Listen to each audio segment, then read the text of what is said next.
Kalau kita ingin mengalami berkat-berkat Tuhan, apalagi pemakaian Allah. Berkat Tuhan itu bisa compounding, bisa complicating yang baik, bisa komplikasi. Dan kalau kita percaya kepada Tuhan, kita harus melakukan firman-Nya. Dan salah satu firman Tuhan itu soal persatuan. Kita buka sama-sama di surat Paulus yang pertama kepada jemaat di Korintus, 1 Korintus pasal yang ke-1, ayat 10, semoga sampai ayat 17. Saya bacakan dulu perpecahan dalam jemaat, ayat 10 bunyinya. Tetapi aku menasihatkan kamu, saudara-saudara, demi nama Tuhan, demi nama Tuhan kita Yesus Kristus, supaya kamu seia sekata, dan jangan ada perpecahan di antara kamu, tetapi sebaliknya supaya kamu erat bersatu dan sehati sepikir. Sebab saudara-saudaraku, aku telah diberitahukan oleh orang-orang dari keluarga Chloe tentang kamu, bahwa ada perselisihan di antara kamu. Yang aku maksudkan ialah bahwa kamu masing-masing berkata, aku dari golongan Paulus, atau aku dari golongan Apolos, atau aku dari golongan Kefas, atau aku dari golongan Kristus. Adakah Kristus terbagi-bagi? Adakah Paulus disalibkan karena kamu? Atau adakah kamu dibaptis dalam nama Paulus?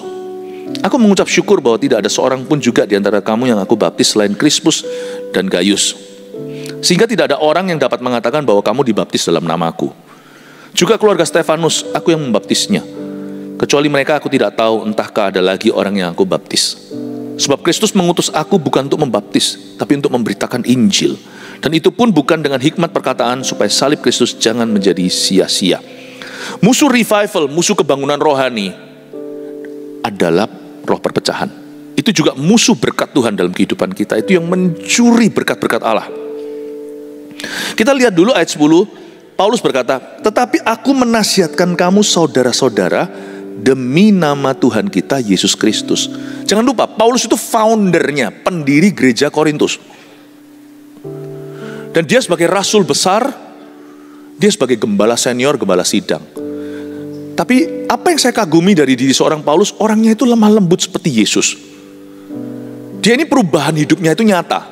Dia dulu orang yang suka membunuh, dia penganiaya jemaat. Orang ini dulu bukan hanya pemarah, pendendam, tapi dia juga kasar, kejam, raja tega. Tapi pribadi yang keras diubah sama Tuhan. Waktu dia bicara sama anaknya sendiri, anak rohani karena Paulus nak menikah, pakai lemah lembut dia. Biasanya orang bisa lemah lembut kalau sama pejabat. Mana ada orang berani keras atau kasar sama imigrasi sih? Gak masuk malahan. Bahkan waktu kita baru masuk di Sydney, di airportnya ada tulisan, please be respectful. Ya, any profanity, semua kata-kata kotor, sumpah serapah, Anda bisa dikenakan denda atau diusir dari negara ini. Kalau kita punya perlu, kita bisa lembut sama orang, kita bisa baik, kita bisa nice. But God hasn't called us to be nice. Tuhan memanggil kita bukan hanya untuk ramah dari luar nampaknya, tetapi Tuhan suruh kita hidup dalam kasih. Keramaan kita harus terpancar dari dalam. Kebaikan hati, kebajikan, itu harus muncul di hidup kita sebagai buah roh, karena kita mengenal Tuhan, karena Yesus hidup di dalam. Nice kita bukan sebagai customer service, tapi keluar dari dalam lubuk hati kita. Harus ada kasih Yesus. Dan Paulus ini sebagai leader utama, coba cara dia ngomong sama jemaatnya. Biasanya orang itu bisa lembut sama orang lain, tapi kasar sama anak sendiri, kasar sama pegawainya. Kalau di Indonesia ada pembantu rumah tangga, kasar sama pembantunya. Whether you are a loving person or not, apakah Anda orang yang penuh kasih atau tidak, akan terlihat di rumah. Kasih tidak boleh pura-pura. Dan Paulus ini sama anak rohaninya sendiri dan sama jemaatnya sendiri yang ada di bawahnya, dia gak main bully. Dia berkata, tetapi aku menasihatkan kamu saudara-saudara, dalam bahasa Inggrisnya, with a loving heart I'm begging you. Luar biasa. Ini otoritas yang dijalankan Kristus.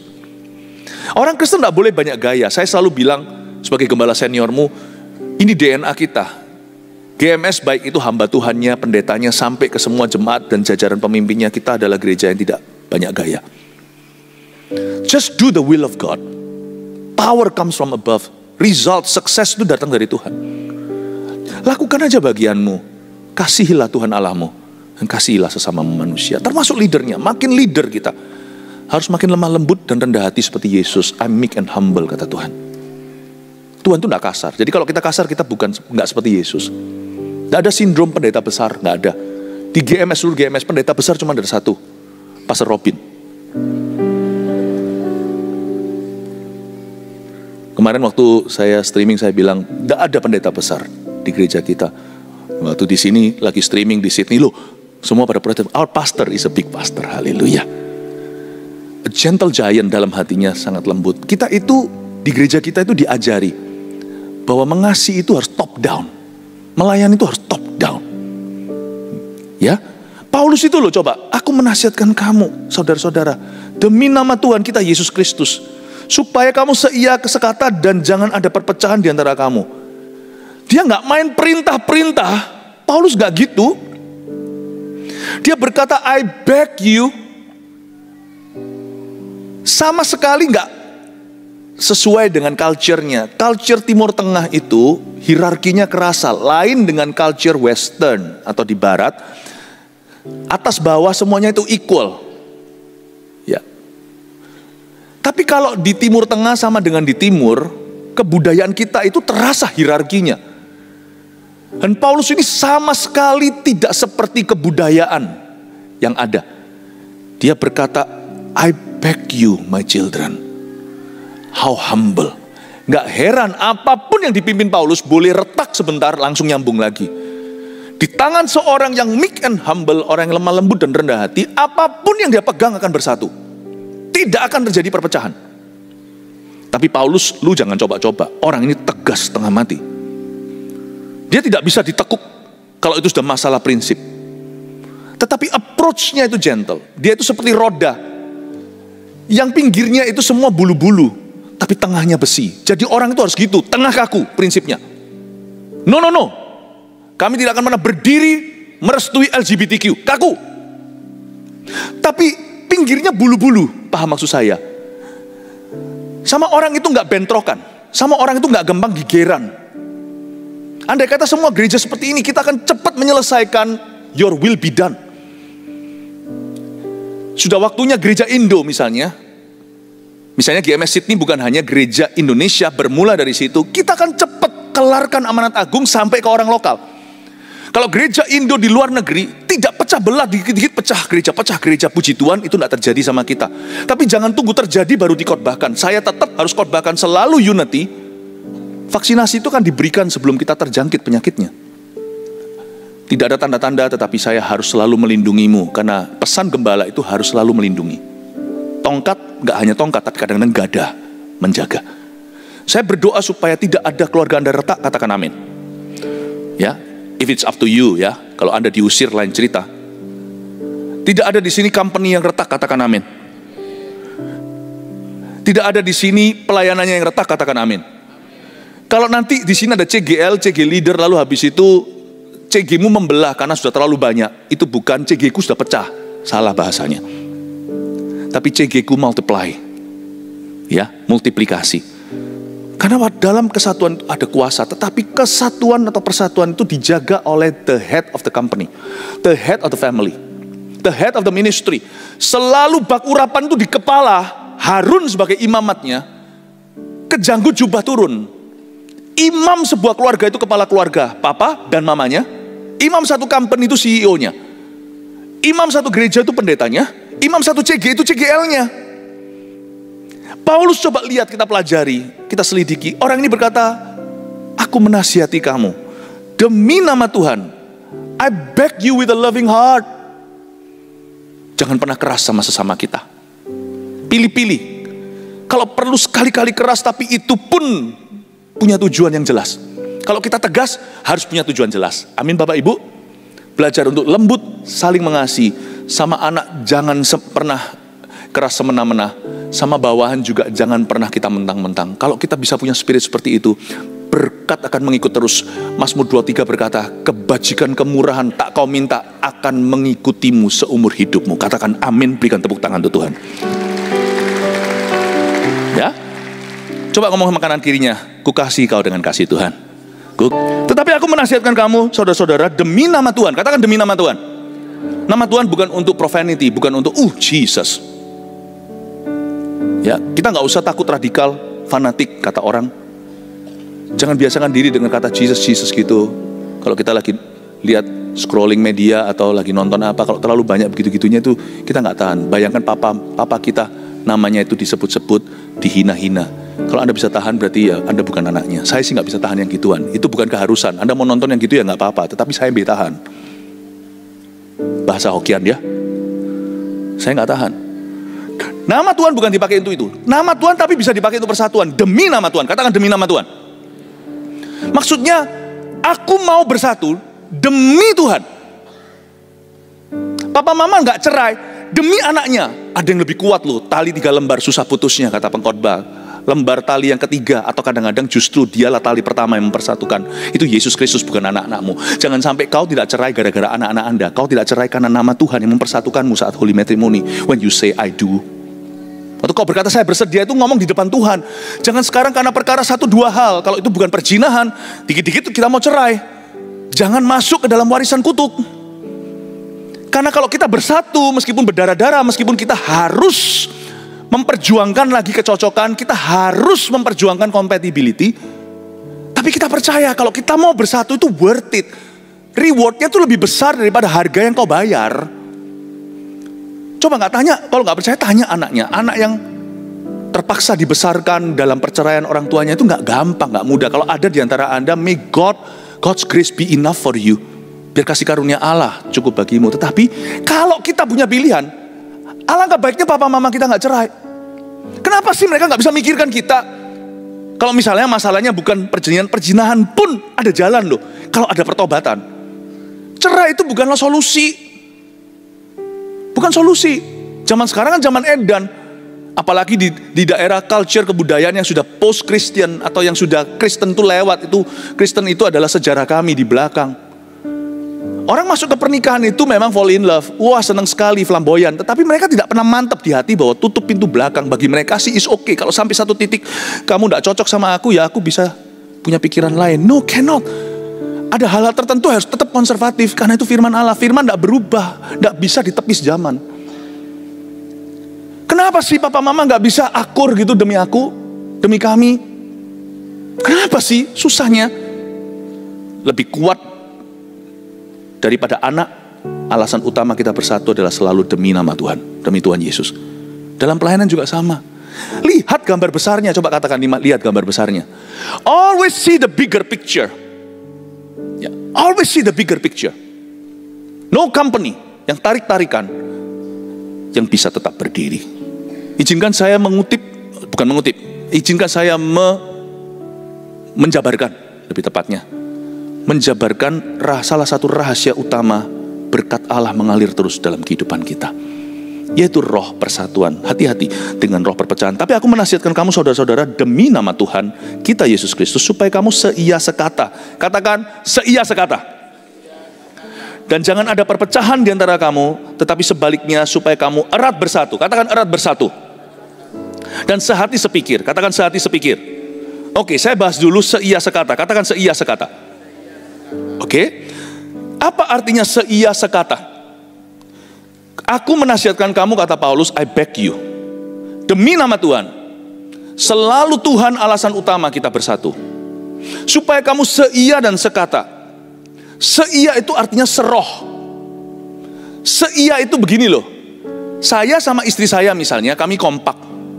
Jadi saya nggak ragu dalam parenting atau dalam keputusan-keputusan di tempat kerja, karena my wife and I, kami sama-sama adalah senior pastor couple. Dengan adanya pasangan saya nggak worry sama sekali. Seia itu artinya I'm sure she will agree with me. Bukan jadi yes man loh ya, enggak. Pasangan suami istri jangan jadi Anania Safira, nanti yes man terus. Kalau mereka sama-sama salah gimana? Anania Safira itu bisa sama-sama berbuat salah. Bisa sama-sama jahat dan menipu Roh Kudus. Dua-dua mati itu loh di Kisah Para Rasul. Dua-dua geblak di hadapan Petrus. Mau bohongin gereja, bohongin Tuhan kok bisa barengan. Mendingan jadi istrinya Pilatus. Pilatus itu mau hukum Yesus. Istrinya sudah warning dia. honey gitu ya. Hai madu, madu, sayang gitu ya. Jangan hukum orang ini, aku menderita dalam mimpi karena orang benar ini. Pilatus gak mau gubris, dia membuat kesalahan. Kita jangan seperti Anania Safira, partners in crime. Harus menjadi Priscilla dan Aquila. Priscilla Aquila ini adalah sepasang suami istri di bawah Paulus yang sangat kompak karunianya. Yang satu public speaker, yang satu lagi konselor, bisa saling melengkapi gitu. Jadilah suami istri yang saling melengkapi, bukan saling menjatuhkan, bukan sama-sama jadi rekan kejahatan, tapi rekan kebenaran. Maksudnya, kalau yang satu ngamuk, yang satu lagi sabar, yang satu buat salah, yang satu yang satu bisa memperingatkan. Gak pernah dua-dua ingin buat salah gitu. Yang satu lagi ngamuk sama papa mamanya sendiri, malah justru pasangannya yang ingatkan untuk mencintai mertuanya, untuk saling melengkapi, untuk saling mengingatkan. Seia sekata itu bukan dalam kejahatan, tapi seroh dalam kebenaran. Ada orang yang kita tahu, meskipun dia bisa memberi masukan, tapi dia itu selalu seroh sama kita. Tapi ada orang yang selalu bertolak belakangan. Sungguhan gak cocok seperti minyak dan air. Pokoknya orang itu kudu mau apa-apa, wis gitu ya bahasa Surabaya, pokoknya serang aku dulu deh. Nanti bener gak bener itu urusan belakang. Tapi ada orang yang begini, dia akan dukung aku dulu, lalu kritik aku kemudian. Nah itu kita butuhkan. Seia itu adalah orang yang agree dulu. Kecuali kalau vulgar kita berbuat jahat, dia pasti akan menentang kita. Tetapi kalau hal-hal yang sifatnya kebijakan, seia sekata adalah orang yang selalu berkata, I'm for you. Aku di pihakmu. Tapi setelah itu, mari kita pikirkan apakah ada metode lebih baik dari ini. Apakah ada cara-cara kita yang kurang baik. Seia adalah orang yang seroh. Mintalah orang yang begitu. Makanya itu kalau di sini ada anak-anak muda mau pilih pasangan, jangan hanya melihat tampang doang. Saya ngerti tampang itu penting sekali lah. Kalau nggak ada chemistry dipaksakan, susah. Dia sama sekali bukan tipe saya. Nanti apa? Saya ingatkan loh ya. Setelah menikah, tiap pagi dia adalah orang yang dia tiap pagi wajahnya kau lihat di ranjangmu. Jangan sampai tiap pagi lagunya bangun tidurku terus mati. Tidak lupa menggosok gigi, mati dulu tapi. Kalau dia bukan tipemu ya jangan kau paksakan, paham maksud saya. Tapi kalau kita mau ngomong soal tipe, makin ideal, kalau orang itu makin tua usianya, padahal dia bisa cari pasangan, tetapi dia terlalu cerewet di awal, lama-lama nanti lihat ya, makin tua makin cerewet, gak ada orang yang masuk idealnya. Dia mau masuk idealnya itu opa. Susah. Opa juga gak tentu. Jadi suami bagus, gak tentu. So you see, tampang itu perlu, but it's not number one. Kecocokan juga bukan, karena pasti Anda tertarik dengan orang yang lawan jenis dan orang yang beda personality dengan Anda. It's okay. Jangan berhalakan kecocokan. Kecocokan adalah sesuatu yang kau usahakan sepanjang jalan. Jangan main perasaan. Justru dia itu beda sama kita untuk melengkapi kita. Saya beda sama dia untuk melengkapinya. Dan kalau kita gegeran karena perbedaan, belajar cari solusinya. Apa yang terbaik menurut kehendak Tuhan. Makanya orang yang menikah, terus habis itu nggak ke gereja, itu susah. Karena tidak ada tali lembar ketiga, di mana saudara seiman akan membantunya. You see, kalau Anda adalah seorang muda yang mencari pasangan hidup, yang perlu Anda lihat pada diri pasangan itu adalah komitmennya untuk maju dalam Tuhan. Itu nomor satu. Dimana I have a commitment. Saya punya komitmen pada kebenaran. Wah, pernikahan Anda aman. Kalau dia bisa mengasihi Yesus lebih daripada mengasihimu, percayalah saya.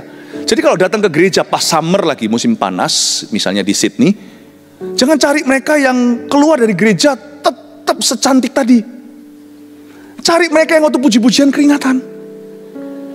Cari cowok yang sudah setelah itu keringatan semuanya.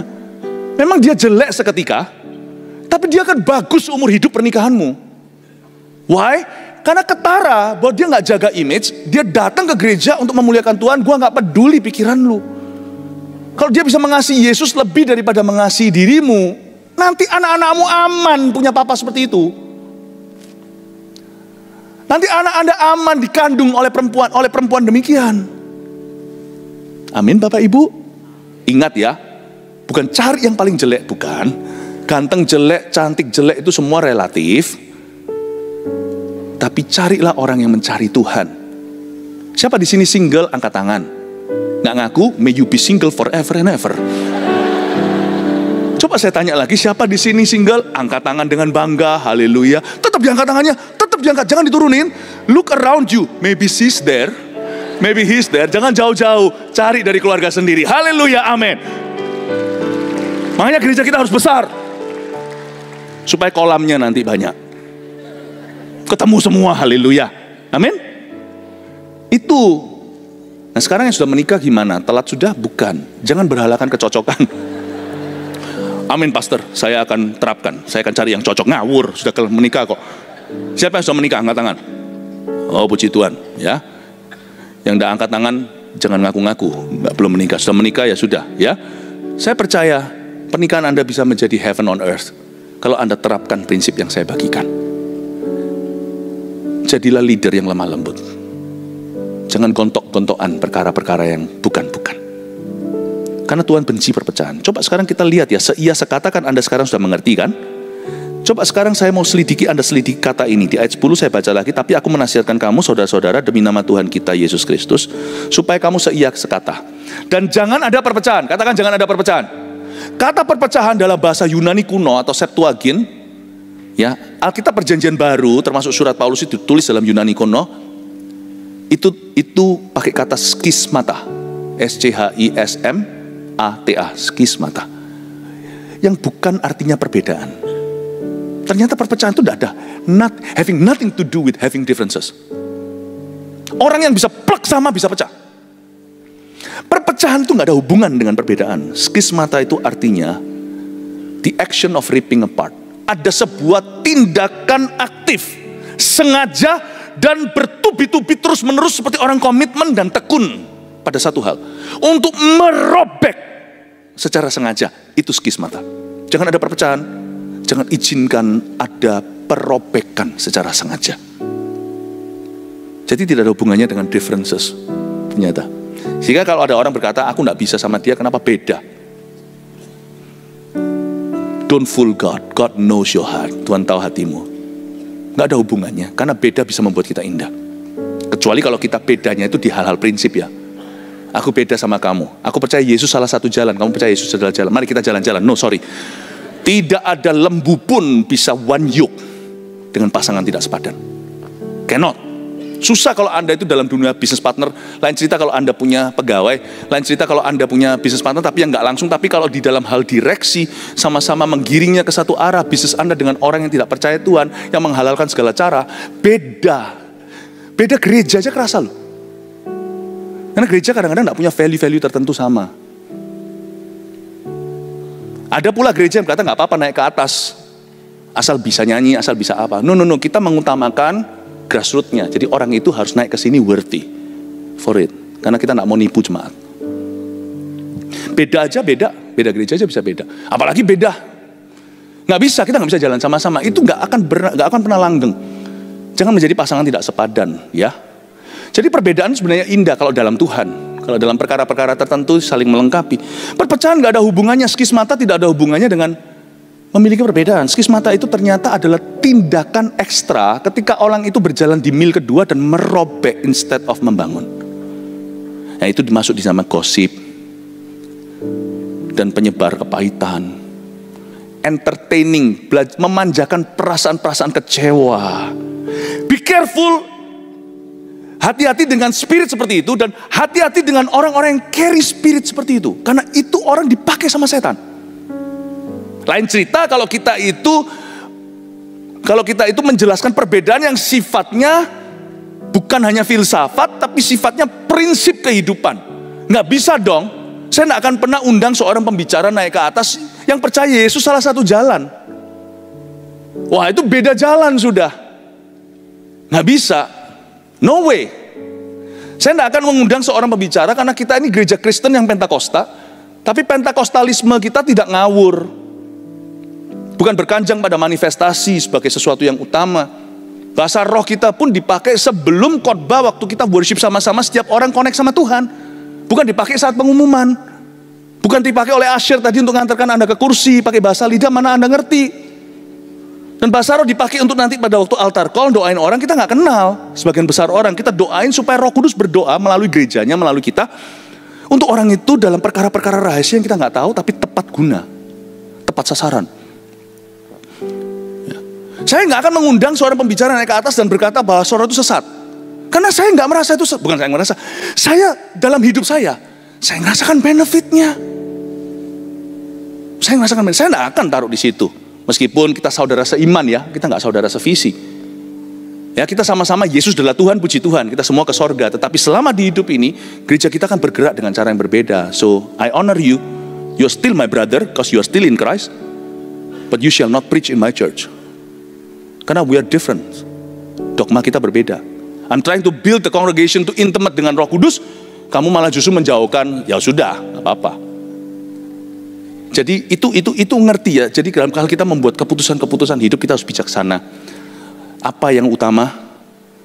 Apa yang bisa kita di area di mana kita bisa fleksibel. Perpecahan itu tidak ada hubungannya dengan having differences atau punya perbedaan. Perpecahan adalah tindakan kepahitan untuk merobek. Entertaining yang namanya memanjakan feeling atau perasaan kepahitan. Ya itu jangan pernah Anda mau dibawa ke sana. Sebab sekarang coba kita lihat ya. Tetapi aku menasihatkan kamu saudara-saudara demi nama Tuhan kita Yesus Kristus supaya kamu seia sekata. Katakan seia sekata. Udah tahu kan ya, orang yang seroh dengan kita. Dan jangan ada perpecahan di antara kamu. Katakan jangan ada perpecahan. Sekarang kita ngerti skismata. Tetapi sebaliknya supaya kita erat bersatu. Katakan erat bersatu. Erat bersatu di sini bicara tentang kasih. Katakan kasih. Kasih itu buah roh yang pertama sebelum yang lainnya. Erat bersatu itu tidak bisa terjadi kalau tidak ada orang yang berbesar hati. Erat bersatu itu selalu dimulai dengan spirit yang berkorban. Dan spirit yang berkorban itu adalah kasih. Erat bersatu itu harus ada orang yang menjadi titik persatuan, bukan roh perpecahan. Di dalam suatu hubungan, baik itu suami istri, pernikahan, atau keluarga, atau company, atau gereja, selalu Anda lihat, roh persatuan itu, Roh Kudus itu selalu masuk lewat satu celah. Selalu ada someone yang rebuild, someone yang benar-benar mempersatukan. Erat bersatu itu adalah kasih, buah roh. Sebab orang yang dewasa akan bisa mengatasi perkara-perkara yang sifatnya petty, perkara-perkara yang sifatnya sepele.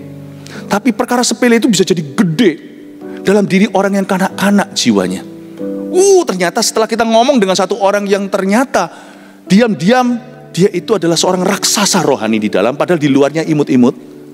Anda bicara masalah Anda yang besar tadi setelah ngomong sama dia, jadi terasa kecil, bukan karena dia meremehkannya, tapi terasa orang ini cool sekali, bisa tenang sekali menanggapi dan punya perspektif yang Anda tidak miliki. Ketika Anda bicara dengan orang itu, loh kok gampang sekali, ternyata begitu saja. Bukan dia kasih solusi murahan, tapi dia tunjukkan kebesaran hatinya. Dan dia berkata, saya rasa mengampuni dan belajar menerima kekurangan orang itu justru membuat orang itu jadi bagus. Aku dari tadi teter kelemahannya dia, orang ini bisa melihat potensinya. Makanya itu kalau kita ngalami sesuatu, mengalami yang namanya geronjalan dalam hubungan kita, baik dalam konteks pernikahan, perusahaan pekerjaan kita, atau pertemanan, persahabatan, atau lagi pelayanan, don't talk, jangan bicara kepada orang fasik. Mazmur 1. Karena orang fasik biasanya, Yakobus katakan, mereka kemana-mana seperti ombak, seperti orang yang berpikiran dua, pikiran ganda, kemana-mana dia hanya tinggalkan lumpur dan larakan, dan sampah. Tapi kalau kita bicara dengan orang benar, kita tidak duduk bersama pencemooh dan berdiri di jalan orang berdosa, nasihat mereka itu akan mengangkat kita. Dan kita akan bertumbuh karenanya. Don't talk just to anyone, because not everyone is solution to you. Amin Bapak Ibu. Erat bersatu itu kasih, katakan kasih. Sehati sepikir itu visi. Sehati sepikir, hati pikiran ini bisa paralel. Itu sevisi. Kasih dan visi itu yang mempersatukan. Lihat ya, tanpa kasih orang tidak bersatu. Tanpa visi liarlah rakyat. Kenapa kita bisa terus bersama? Karena visi. Makanya suami istri harus punya visi dari Tuhan. Kalau mereka hanya mencari kebahagiaan dengan mudah yang satu menuntut yang lainnya, kamu membuat aku tidak bahagia, cerai saja. Bahagia itu bukan visi. Bahagia itu pengalaman kita. Apa visimu menikah? Dipakai Tuhan atau sekedar pokoknya kita besarkan anak? Jangan-jangan nanti kalau tidak bahagia kita selesai besarkan anak, anak sudah usia sekian kita pegatan. Anak tidak bisa jadikan visi. Anak justru harus jadi anak visi. Supaya kaya, jangan sampai setelah kaya ada istri kedua. Kenapa aku hanya dimiliki kau seorang? Ya, kenapa saya hanya dimiliki oleh kamu seorang? Jangan-jangan nanti sindrom Salomo keluar. No. Your vision, every household shouldn't be to get rich, to raise your children. But Lord, use my family. Tuhan pakai keluarga kami.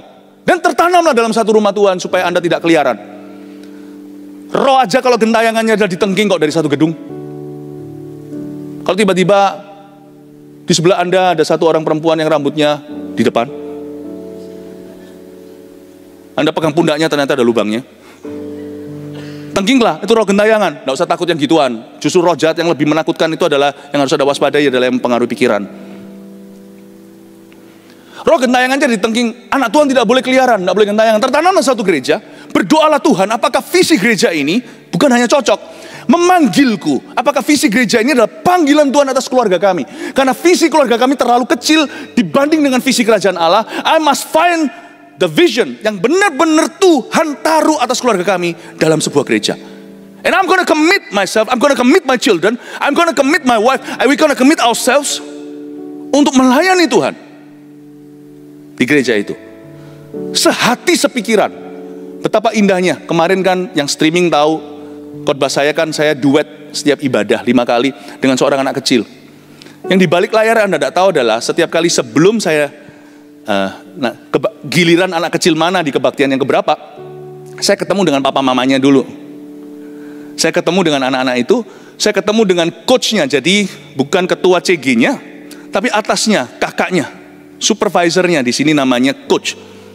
Itu dari AOG, dari anak-anak teens kami. Begitu indah. Dan juga ada banyak mereka teman-temannya, anak-anak kecil yang lain semuanya datang untuk dukung temannya. Betapa indah persatuan itu. Tapi yang membuat saya haru adalah bukan satu dua, hampir semua. Pas duduk sana, saya diperkenalkan papa mamanya CGL. CGL untuk orang tua ya, cell group leadernya, penggembalaan umum kita, penggembalaan keluarga. Anak kokonya, cecenya, cici kokonya itu adalah CGL di Army of God, di teenagers dan youth kami. Adiknya yang nanti duet sama saya di ibadah tersebut adalah CGL di Eagle Kids di gereja anak. Saya dapatkan bocoran gimana mereka kalau duduk makan sama-sama. Mereka nggak bicara hanya sebagai orang tua dan anak, koko, cici dan adik. Mereka bicara sebagai sesama CGL, sehati sepikiran. Talk about jiwa-jiwa. Pa, gimana ya kalau lagi sharing firman tiba-tiba ada yang rame? Papanya sesama CGL bilang, kalau papa sih biasanya papa akan beritahu, oke, kita kasih giliran yang lain. Oh gitu ya, mereka sehati sepikiran. What they talk about is not themselves, it's God and God's people. Itu yang disebut sehati sepikiran. Itu membuat persatuan gereja, keluarga itu luar biasa. It's beyond your family, God's family. Saya ingin Anda melihat bahwa benefitnya tertanam itu dahsyat. Sebenarnya saya mulai curiga. God's true church does not need you and me. On the contrary, we need God's church. Gereja itu tidak pernah butuh kita. Kursi tempat Anda duduk itu semuanya adalah covenant atau perjanjian dengan Tuhan. Detik kita meninggalkan itu, sudah siap Tuhan kirimkan 7 yang lainnya duduk di situ. Seriously. Dan kursi ini belum bisa penuh, mau tahu kenapa? Karena belum dikelola. Semua orang menjadi seorang pekerja. Belum dikelola. Setiap orang kerohaniannya belum digarap. Kalau sudah tergarap, saya percaya Sydney penuh kemuliaannya. Sydney penuh kemuliaannya. Sydney penuh kemuliaannya. Sucilah Tuhan. Orang Indo di Sydney akan satu-satu dimenangkan. Dimenangkan papa mamanya, nanti dimenangkan koko cicinya, adiknya. Orang Sydney, orang Indo di Sydney dimenangkan. Lalu lama-lama bangsa lain di Sydney juga ikut dimenangkan. Sucilah Tuhan. Nanti orang Australia juga semua mulai dimenangkan. Kita semua orang Galilea yang bicara pakai aksen kok. Lihat Tuhan gak pilih orang Yerusalem, Tuhan pilih orang Nazaret, Tuhan pilih orang-orang di atas sana. Semua orang-orang biasa. Kita orang Indonesia itu ngomong bahasa Inggris juga belepotan. Tapi nanti lihat ya fenomena ini.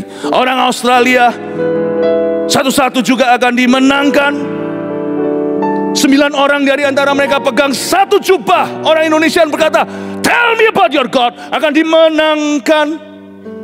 Sucilah Tuhan.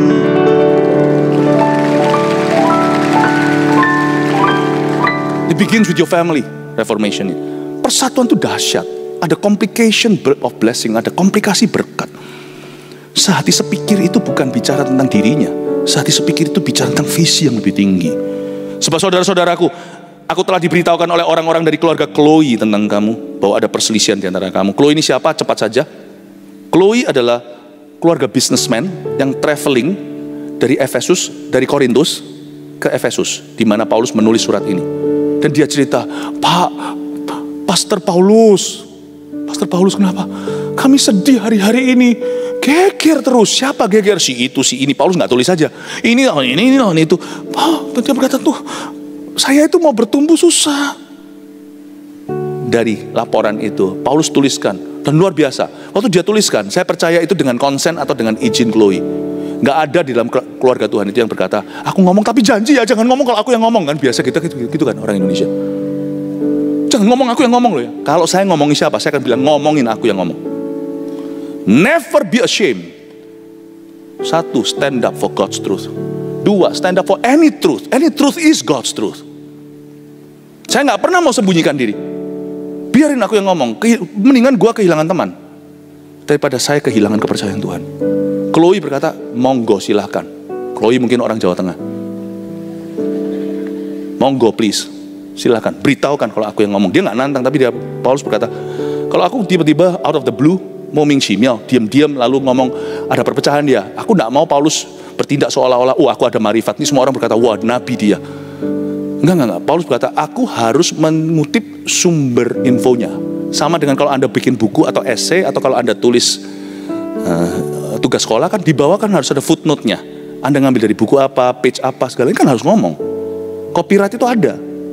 Paulus berkata, saya nggak boleh memberi orang, saya nggak boleh jadi overrated. Orang kira saya peka, padahal saya dapat infonya dari manusia. Boleh ya Chloe? Boleh. Pak Paulus silahkan, nggak apa-apa. Aku nggak takut kok dianiaya di sana, asal terjadi perubahan. Beautiful. Semua orang Kristen harus gentleman. Tidak, persatuan dalam keluarga itu akan susah kalau ada orang yang picik atau yang tidak gentle. Dalam perusahaan juga sama, susah mempertahankan persatuan kalau ada yang curang spiritnya. Jadi orang itu harus apa adanya. Tapi nggak bodoh ya apa adanya. Apa adanya seperlunya. Kalau itu prinsip apa adanya. Tapi kalau nggak prinsip ya jangan lah ya, datang ketemu sama perempuan, naik 5 kilo ya. Ngapain lu ngomong? Biar suaminya yang beritahu. Ya kan? Apa adanya itu bukan bodoh, tapi apa adanya untuk kebenaran harus. Kita harus apa adanya. Belajar dari Chloe, belajar dari Paulus. Dia nggak sok nabi, dia ngomong apa adanya. Dia bilang memang ada orang yang beritahu sama saya kalau kamu ada perselisihan. Coba kita lihat ya perselisihan mereka dengan cepat. Yang aku maksudkan ialah bahwa kamu masing-masing berkata, aku dari golongan Paulus. Nggak salah sih, aku dari golongan Paulus. Paulus itu foundernya, pendirinya. Lalu ada juga, atau aku dari golongan Apolos. Apolos pernah ke Korintus. Apolos ini seorang leader yang sangat karismatik. Dia ini orang yang sangat super fasilida, bisa-bisa lebih fasih dari Paulus. Apolos itu adalah seorang yang pernah dijamah dan didoakan. Saya percaya dia kepenuhan Roh Kudus saat diterangkan jalan Tuhan yang lebih lengkap oleh Priscilla Aquila, anak rohani Paulus. Ketika mereka menemukan Apolos sedang berdebat luar biasa, ditambahkan kamu butuh Roh Kudus, gitulah kira-kira. Saya yakin meskipun tidak ditulis secara terang-terangan, tetapi Alkitab mengatakan Priscilla Aquila menjelaskan the more complete way of God. Dan Apolos ini luar biasa fasih. Dia ini seorang leader yang sangat karismatik. Karismatik itu maksudnya berwibawa. Mereka berkata, aku ikut Apolos saja. Atau aku dari golongan Kefas. Oh, Kefas meskipun dia nggak berpendidikan, tapi dia yang pertama. Ya, Petrus itu terkenal sebagai the first among equals. Di antara semua yang setara, 12 murid-murid Yesus, dia itu yang nomor 1 terus. Kefas itu superior. Orang kalau berkata, aku ikut Kefas, rasanya superior. Dia lebih dekat sama Yesus, karena ketemu lagi. Atau aku dari golongan Kristus, ada orang yang nggak mau ikut-ikutan. Aku nggak mau Kefas, Apolos, Paulus, enggak. Aku milik Yesus, tapi ikut gegeran. Coba lihat ya, saya tunjukkan Anda betapa superficialnya hati manusia kalau sudah salah. You see, Paulus tidak berkata, baiklah kalau gitu. Dia terintimidasi dengan kata, aku pengikut Kristus. Kalau gitu ya sudah ikut Yesus, jangan ikut kami. Enggak, bukan. Setiap hamba Tuhan yang ada itu adalah berkat. Memang tidak semua jadi gembala kita. Kenali gembalamu. Never kita bicara yang buruk. Kecuali kalau kita memang berhak untuk melakukan sesuatu. Hati-hati untuk kita tidak berbicara. Karena kita kurang-kurang bicara Injil. Hati-hati dengan gosip yang tidak perlu. Karena gereja ujungnya yang rugi adalah jiwa-jiwa baru. Yang ujungnya rugi adalah jiwa-jiwa yang belum kenal Tuhan. Pak Paulus langsung menjawab gini, adakah Kristus terbagi-bagi? Ciamik orang ini. Adakah Kristus terbagi-bagi? Adakah Paulus disalibkan karena kamu? Dia pakai dirinya sendiri, bukan egosentris, tapi dia pakai dirinya sendiri untuk diantem-antem. Apakah Paulus disalibkan karena kamu? Atau adakah kamu dibaptis dalam nama Paulus? Aku mengucap syukur bahwa tidak ada seorang pun juga di antara kamu yang aku baptis selain Krispus dan Gaius. Kan, kamu kan dibaptis dalam nama Allah Bapa, Putra dan Roh Kudus dan Paulus. Enggak kan? Siapapun baptismu kan baptis dalam nama Allah Bapa, Putra, Roh Kudus kan. Paulus berkata gini, kalian punya spiritual elitisme, ikut-ikutan seperti ini enggak baik. Sebenarnya ya, termasuk orang yang berkata aku pengikut Kristus, itu juga enggak baik. Kenapa? Itu sudah dalam konteks antem-anteman dengan figur-figur yang lainnya. Kristus tidak terbagi-bagi. Paulus juga miliknya Kristus. Apolos juga miliknya Kristus. Kefas apalagi miliknya Kristus. Sebenarnya ya, terus terang ya, pernah lihat nggak orang bakar-bakaran karena sepak bola?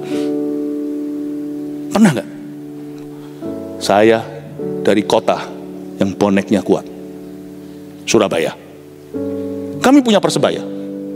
Kadang-kadang sedih kalau melihat di kota. Sekarang sudah nggak ada, puji Tuhan, semoga nggak ada lagi. Kota ini lawan Semarang, apa namanya?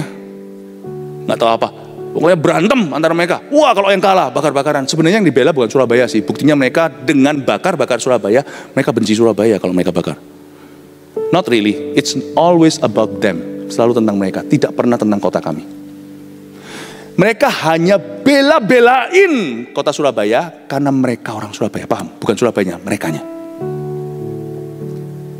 Makanya Paulus berkata, lu orang kalian semua yang berkata aku golongan Paulus, kamu hanya memanfaatkan nama Paulus. Kamu yang berkata, aku golongan Apolos, kamu hanya memanfaatkan Apolos. Apolos kalau tahu dia juga sedih. Kamu yang berkata, kamu adalah golongan Kefas. Kefas kalau tahu juga akan protes keras. Aku golongan Kristus. Kristus akan berkata, aku nggak kenal mereka semua. Termasuk yang ngaku-ngaku golonganku. Emangnya, aku ini kampanye apa? Kalau hari ini ada orang di sini yel-yel sama saya, enggak, aku ikut Pastor Philip Mantova. Aku nggak mau Jeremy. Aku nggak mau sama siapa-siapa. Ya saya sedih lah. Orang yang ikut saya juga ngapain? Buat apa?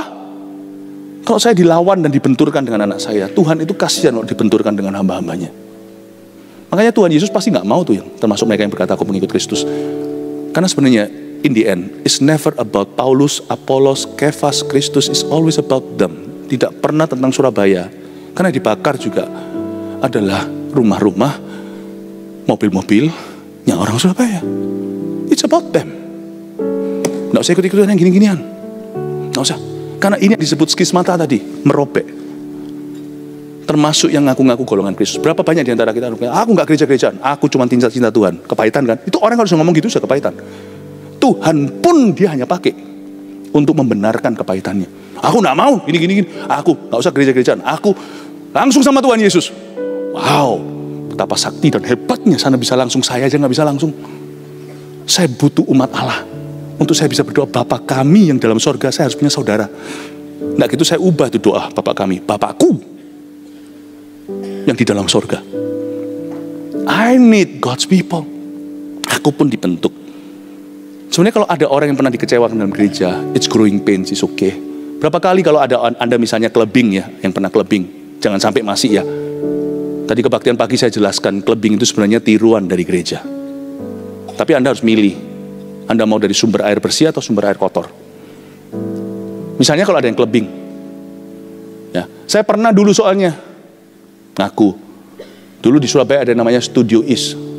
Mungkin yang di Surabaya tahu, zaman dulu bukan namanya clubbing, dugem, dulu namanya diskotek. Untung saya itu dibebaskan dari itu, waktu diajak sama teman saya masuk, saya ketatap kaca. Karena dalamnya kaca-kaca, saya bingung. Ada pula waktu clubbing pernah apa. Pasti ada juga yang pernah diusir karena mabuk misalnya. Anda pernah dikecewakan di clubbing kembali kan? Orang-orang yang memang kebiasaan gitu balik kan? Tapi kenapa kalau kecewa di gereja nggak balik? Karena kecewa di gereja itu lebih kerasa karena dalam terang. Lebih baik saya syak sama apa yang dalam terang yang belum sempurna, daripada saya biasa dengan semua syak di dalam gelap, dan saya kembali ke sana. Paham maksud saya? Mendingan kalau saya itu nggak pernah muntah, sekali muntah itu rasa kayak, aku muntah, daripada muntah biasa. Makanya itu jangan give up ke gereja. Jangan give up, menjadi tiang dan garam tidak bisa sendirian. Makanya apa yang saya khotbahkan sekarang ini harus Anda couple, dengarkan dengan ibadah-ibadah sebelum dan sesudah. Hati yang gembira adalah obat kebaktian berikutnya. Jaga hatimu dengan segala waspada. Persatuan itu dimulai dari rumah Tuhan soalnya. Karena visi tidak akan lahir dari rumahmu. Rumahmu punya visi sendiri, visi Tuhan itu di rumahnya. Rumah kita yang dompleng rumah Tuhan. Makanya ada orang yang berkata, aku golongan Paulus, golongan Kefas, dia kalian hanya memanfaatkan. Ada orang berkata, aku tidak gereja-gerejaan, aku langsung Tuhan. Ada orang berkata, aku streaming saja misalnya, aku streaming saja. Sungguhan tak? Beneran tak? Coba, kalau kita streaming, kita sudah biasa scrolling itu, paling 2 detik, boring, langsung lanjut, nggak mungkin. Kalau kita streaming, pasti kita akan detik ke menit yang kita mau saja. Coba izinkan anak kita makan apa yang mereka mau, nanti yang keluar semuanya gula-gula. Sayur dilewat. Cannot judge at your fingertips, ain't no church. Church should be above you, not under your finger. Should be above you. Boleh streaming kalau memang kita haruskan. Kalau memang jauh gini, kayak gimana caranya orang Jayapura sekarang bisa ngikuti kebaktian kita. Saya baru dari sana, ya dari streaming lah. Masa terbang ke sini. But when church is in your, waktu berada di dalam komunitas Anda, berada di radiusmu, church should be under your finger. Church should be above you. Amin Bapak Ibu. Semoga kita mengerti roh persatuan itu penting sekali. Bak urapan Tuhan taruh di imamat Harun, di Lewi, tidak di sukumu. Bak urapan di kepala Harun yang kejanggut jubahnya turun. Nah, lalu lanjut setelah itu, ya selesai. Makanya itu jangan kita itu berhalakan kecocokan, jangan main perasaan. Tahukah Anda bahwa warisan terbesar dalam sebuah rumah tangga, termasuk dalam gereja, adalah persatuan pemimpin, persatuan papa mama. Karena waktu kita bersatu, ada komplikasi berkat. Sungguh alangkah baiknya, sungguh alangkah indahnya, bila saudara semua hidup rukun bersama. Dengar ini. Seperti minyak di kepala Harun, yang kejanggut dan jubahnya turun. Seperti embun di bukit Hermon, mengalir ke bukit Sion. Sebab kesanalah Allah memerintah, agar berkat-berkatnya tercurah, serta memberikan anugerah hidup selama-lamanya. Pada waktu kita bersatu di level itu, sampai ke janggut ke rumah kita, turun ke jubah, sampai ke keseharian kita, itu urapan bisa komplikasi yang baik. Kalau penyakit komplikasi itu bahaya. Kalau urapan komplikasi itu indah. Anda kan terkejut, loh aku kok bisa punya talenta gini waktu kita berbahasa Roma sama-sama. Dalam gereja itu tular loh. Itu api menjalar, itu apa lidah api sekalipun tidak kelihatan. Anda terkejut, tadinya sulit sekali hidup holy, tapi karena Anda ibadah dan sungguh-sungguh cari Tuhan, connect kan. Sebelum ke CG-nya connect group, waktu kita connect dalam atmosfer, tiba-tiba di sini ya, yang buruk-buruk nggak akan tertransfer karena ada Tuhan. Nggak ada orang yang minta Roh Kudus dikasih kalajengking kalau minta roti. Kalau orang itu masih ada kebiasaan buruk, nggak akan transfer ke Anda. Tapi apa yang sudah matang di orang itu akan transfer. Anda jangan kejut, setelah selesai dari ibadah nggak langsung mungkin. Setelah Anda rutin CG, saling mendoakan, saling melayani, Anda pulang. Loh kok aku bisa nyanyi ya? Loh biasanya aku struggle, bergumul untuk bisa hidup benar. Ini kok jadi mudah ya? Tiba-tiba aku bisa lepas rokok gitu aja. Vaping pun nggak kerasa, nggak kepingin, maksudnya nggak kerasa, bahaya. Mau nambah berarti. Dari mana? You jangan kaget. Itu transfer waktu kita lagi nyembah sama-sama. Kerajaan Allah itu bukan hanya vertikal, tapi horizontal. Tapi kalajengking nggak ditransfer sama Tuhan. Tapi yang matang. Anda kaget. Tiba-tiba Anda yang selalu sulit doa 5 menit aja udah boring sekali. Tiba-tiba Anda bisa berdoa, bisa terbeban. Dari mana? Waktu Anda berdoa gitu, someone else's spirit, the Holy Spirit of course, transfer to you. Itu komplikasi berkat. Makanya itu sungai dari Gunung Hermon yang ke Sungai Yordan turun sampai ke Laut Mati. Itu adalah saluran yang sama, tapi di atas sana itu dari air gunung Hermon itu kalau winter itu ada salju. Itu turun ke Sungai Yordan, itu panjang. Sungai Yordan itu adalah sumber airnya bangsa Israel. Itu turun ke bawah, itu Laut Mati, titik terendah di bumi. Tahu nggak? Dari atas sana itu air sejuk, air tawar sampai ke bawah jadi air asin itu I don't know. Itu benar-benar ecological miracle. Di Israel, hanya di Israel. Itu turun ke bawah, lu cemplungin gajah, dia ngambang. Beneran. Siapapun masuk di situ, masukin tank juga akan ngambang. Kok bisa ya? Dari sana dia turun ke bawah, di tengah jalan komplikasi, dapat 850.000 ton mineral. Jangan heran ya, karena Anda bersatu di rumah Tuhan, lalu Anda bawa ke janggut dan jubahmu turun. Tiba-tiba ada hikmat dalam bisnismu. Kaget, ini gak ada dalam semua ilmu bisnis yang telah kupelajari. Tiba-tiba ada miracle demi miracle terjadi. Anak-anak Anda semuanya bisa melayani, gak perlu mengalami rebellious stage. Anda akan terkejut. Ada berkat yang tidak bisa kau upayakan, usahakan, tidak bisa kau rencanakan, tidak bisa kau ulangi dan kau sengaja. Itu Tuhan sediakan bagi orang-orang yang bersatu dalam Tuhan. Amin Bapak Ibu Saudara. Warisan terbaik adalah persatuan, karena turun dari situ komplikasi berkat. Dan saya berdoa sebelum saya akhiri, GMS Sydney, I pray. Saya lihat gedung ini sekarang kan kita nggak bisa pakai setiap minggu. Kita harus kembali ke Chinatown. Di Chinatown kita ada berapa kita sewa beberapa level, 3 level kita sewa. Ya, gereja Sydney, GMS Sydney sudah jadi 1.000 murid, puji Tuhan, 1.100 malahan ke semua. Sydney doang ya, masih segitu, sudah segitu maksudnya. Tapi saya tantang tadi pagi untuk menjadi 3.000, karena kita butuh troops untuk bisa memenangkan begitu banyak orang. Belum lagi orang-orang bangsaan lain. Bangsa Indonesia aja di tempat-tempat tertentu ya. Itu 1, 2, 3, 4, 1, 2, 3, 4, 5, 6, 7, 8, 9, Indo. 1, 2, 3, 4, 5, 6, 7, 8, 9, Indo. Itu berapa banyak orang Indonesia di sini? Saya ke Maskot kemarin tuh saya kira, loh kok banyak turis di sini. Indonesia di mana-mana. Ini harus kita menangkan. 1.000 orang terlalu kurang. Kita perlu 3.000 murid untuk benar-benar pertama-tama menjadi jumlah pertama Pentakosta. Lalu saya doakan supaya kalian semua, kita semua di sini bersatu demikian rupa, Pastor Robin dan Ibu Robin. Dengarkan Pastor Batman dan Ibu Batman berkata, saya doakan persatuan kita demikian erat. Sydney City, Sydney Hill, Melbourne, semuanya, Brisbane dan segalanya. So one, so united. Sampai Tuhan terharu dan berkata, ngasih kita blessing yang gak bisa kita upayakan. Waktu saya lihat gedung ini kan, saya berkata, Tuhan mau yang kayak gini untuk tempat pelatihan, supaya terjadi pemuritan di Sydney, kebangunan rohani sampai ke seluruh Aussie, sampai ke seluruh New Zealand. Saya berdoa supaya kita dapat tempat, dapat gedung yang benar-benar permanen, tidak perlu desak-desakan berapa level, supaya kita bisa tempat yang benar-benar bisa seperti, bisa plong banget ya, bisa kita ibadah, bisa kita memuridkan jemaat ya, amin. Tapi kalau kita mau dukung satu visi, jangan tunggu nanti. Itu sama dengan orang mau menikah, tunggu kau kaya. Saya dan istri saya erat, kenapa? Karena kami mulai bersama dari nol, malahan dari minus. Mau desek-desekan, desel-deselan kata orang Surabaya, silahkan sekarang waktunya kalau kita mau fokus membangun visi. Now is the time. Jangan tunggu nanti kita punya tempat seperti ini di Sydney untuk menjadi pemuritan GMS, ya kan, menjadi gereja-gereja di mana-mana. Jangan tunggu nanti. Sekarang di Chinatown. Let's go China. Chinatown.